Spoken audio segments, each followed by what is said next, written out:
Graça e paz, meu irmão, gratidão damos a Deus pela oportunidade de um novo dia poder parar para meditar na palavra do Senhor.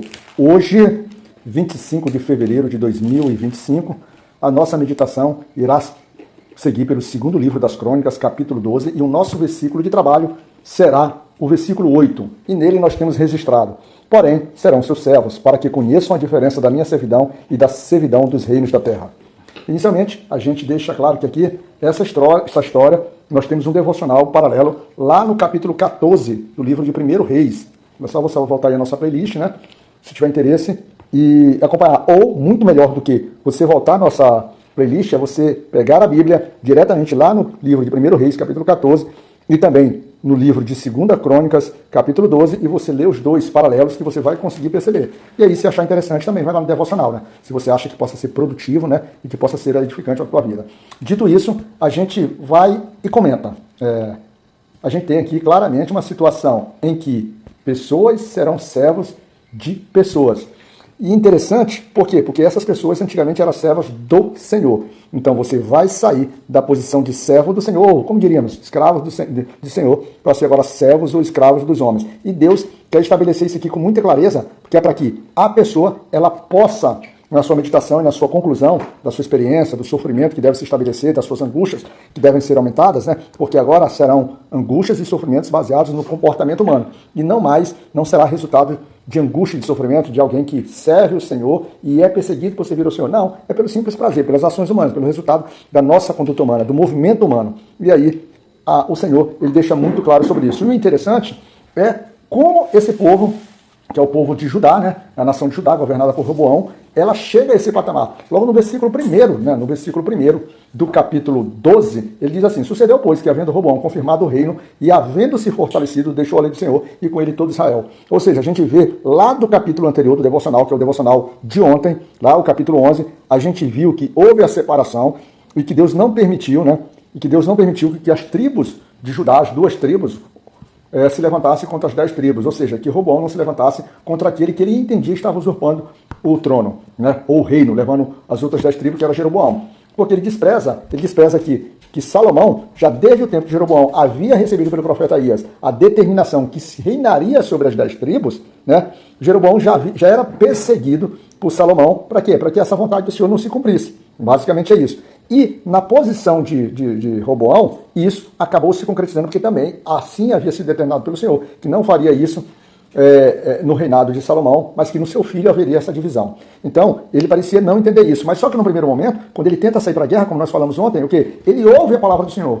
Olha só, interessante, né? O que levou à divisão das tribos ou do reino foi justamente ele dar ouvido a um mau conselho. E a gente até já frisou uns 2 devocionais, que na multidão de conselhos há sabedoria. Ele não soube triar, ele não soube identificar qual é o melhor conselho. E na verdade o coração dele estava propenso até mesmo pela forma como ele tinha sido criado, pela forma de idolatria, pelas práticas imorais do seu pai Salomão, que já havia ali, vamos dizer assim, se distanciado também do Senhor, pelo menos de uma forma direta. É sempre muito perigoso quando a gente fala de Salomão, e quando a gente começa a dizer que ele se distanciou do Senhor, é como se a gente estivesse inclinando e dizendo que Salomão, de repente, possa até não ter se arrependido, ter morrido distante do Senhor. Não é bem esse o nexo do propósito aqui. Não é isso, nós não estamos julgando, a gente está julgando que, por vários momentos, Salomão, ele se distanciou do Senhor. Principalmente quando ele escolheu aquele número absurdo de mulheres, levando-me assim a pensar: cara, se eu com uma esposa dentro de casa, às vezes a minha vida ela se torna complicada, por quê? Para que a gente possa tentar entendê-la, agradá-la, amá-la, respeitá-la, cuidá-la e fazer com que ela, vamos dizer assim, cresça e se sinta realmente poderosa, vamos se expressar assim. Imagina um homem com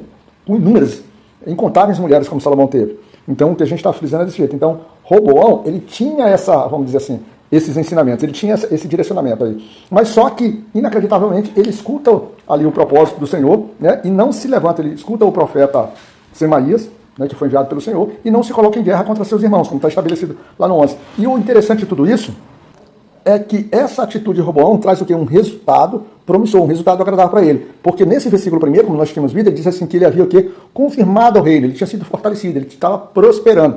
Então aí estima-se que ele teve ali mais ou menos um período de 3 anos e pouco, sobre as ações, sobre os cuidados do Senhor, sendo valorizado, edificando cidades, transformando cidades em estabelecimentos fortes para que ele pudesse se proteger dos seus inimigos, entre eles o principal seria o próprio Egito. Até aí tudo bem, né?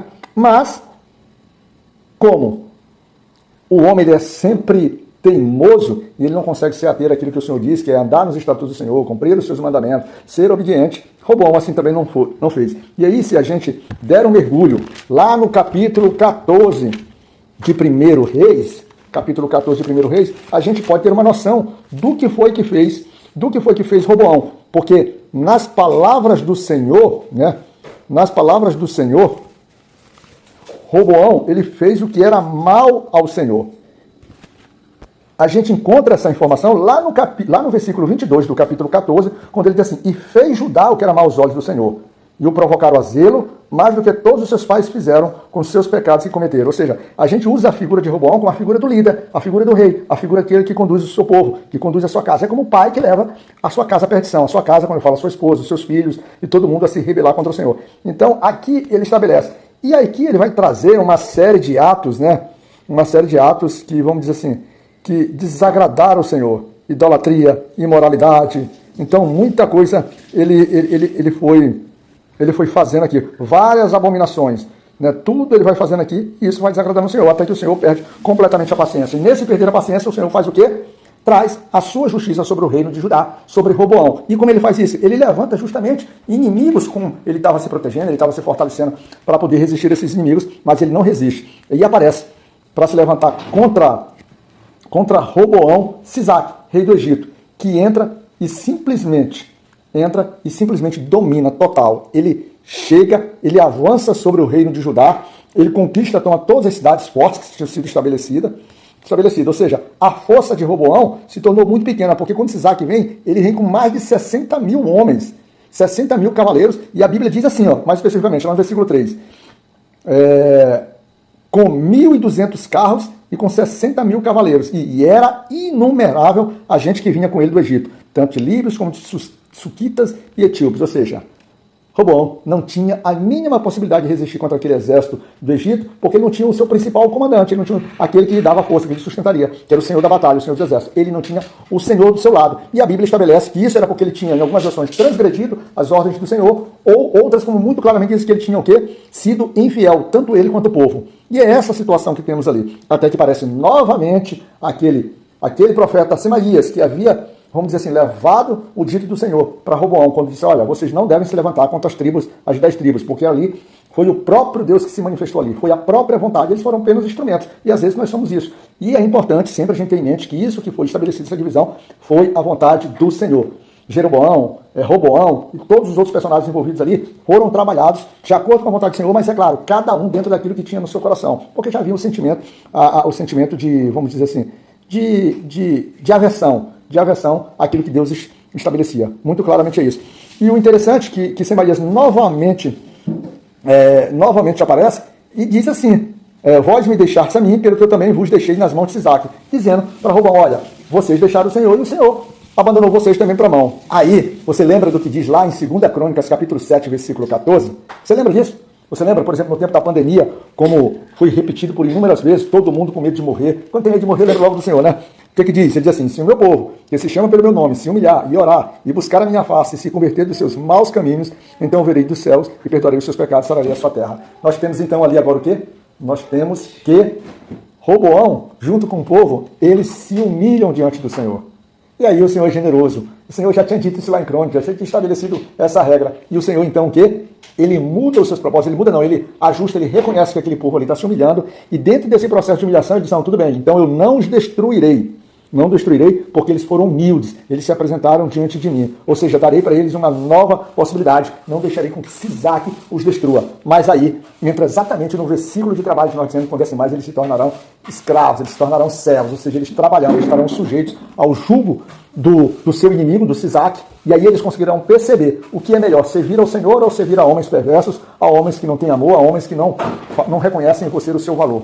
E aí esse é o processo, isso é o que ficou. Em resumo, Sisaque se estabelece, leva os ouros, leva tudo que tem nas casas, leva os escudos, leva todos os tesouros do rei e todos os tesouros do povo.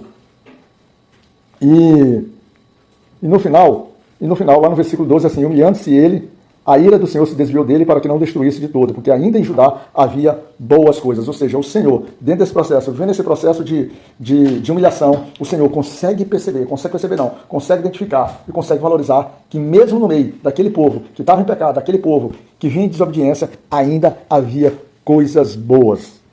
E por fim, no versículo 13, tem que fortificou-se, pois, o rei Roboão em Jerusalém e reinou. Ora, Roboão era e reinou. Basicamente, no final, vivendo ali tipo um escravo. Tudo isso porque Roboão fez o que era mal ao Senhor. E segundo o versículo 14 desse próprio capítulo, diz assim: e fez o que era mal, porquanto não preparou o coração para buscar o Senhor. Pelo contrário, a partir do momento que se sentiu fortalecido, a partir do momento que se sentiu suprido, a partir do momento que ele se sentiu imponente, ele achou que não precisava mais do Senhor e rejeitou, se distanciou, deixou de cumprir a lei do Senhor. E nós temos muito disso, né?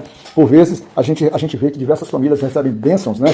E eu já vi isso na minha vida prática, que as famílias recebendo coisas boas, bênçãos, coisas que a gente procura produzir, procura conquistar na nossa vida, mas quando conquista, acaba se destruindo, acaba chegando ao final uma vida de mendicância, uma vida de miséria, uma vida de sofrimento. Até que essas pessoas, quando dentro da misericórdia de Deus, são acolhidas e acabam, por exemplo, tendo uma nova oportunidade no Senhor. Ande no Senhor, respeite o Senhor, esteja atento aos seus mandamentos, às suas vontades. É claro, não para que você ganhe a sua salvação, porque a sua salvação é por meio da fé, mas para que você demonstre gratidão e amor pelo seu Pai. Fica na graça de Deus, Pai Todo-Poderoso e Misericordioso, que a bênção do Senhor, a mão poderosa e o seu coração generoso e misericordioso esteja contigo.